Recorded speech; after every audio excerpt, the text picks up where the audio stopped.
నీ మీద పైగా 10 లక్షల ప్రైజ్ మనీ కూడా ఉంది కదా. భయం, టన్నుల కొద్ది భయం, ఒక్కొక్కడికి లోపల తడిసిపోయిద్ది అనమాట. ఈ పుస్తకాలు తప్పని రుజువు చేయాలంటే ఒక్కొక్కడికి తడిసిపోయిద్ది. ఎందుకని ఏం చేస్తారు, మేము హిందూ గ్రంథాలు కలిపి మాట్లాడతాం అంటారు. హిందూ గ్రంథాల గురించి కూడా మాట్లాడదాం. ఎప్పుడు ఇవి తప్పో ఒప్పో తేలిపోయిన తర్వాత, ఇవి బైబిల్కి విరుద్ధం అని మీరు రుజువు చేసేయండి. ఆ తర్వాత హిందూ గ్రంథాల్లో మీకు ఏం డౌట్లు ఉన్నాయో మాట్లాడదాం.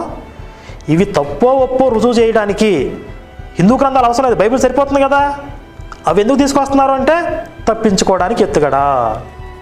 లేదు మాకు అవసరం లేదంటారా, మాకు అవసరం, మాకు అసలు అంతకన్నా అవసరం లేదు, మేము చేసేది మేము చేసుకుంటూ వెళ్తాం. అక్కడ ఊళ్ళల్లో ఎవడో అడ్డుకుంటున్నారో ఏం జరుగుతుందో జనాలకు తెలుసు. ఇంకా ఇప్పుడు ఈ అప్పడాల బ్యాచ్కి నేను ఇన్విటేషన్, మళ్ళీ ఒక ఆఫర్తో కూడినటువంటి ఇన్విటేషన్ ఇస్తున్నాను. అరే అప్పడాలో వదిలే కానీ గౌరవప్రదంగా చెప్తున్నాను. గౌరవనీయులైన ప్రవీణ్ అప్పడాల గారు, మీరు కనుక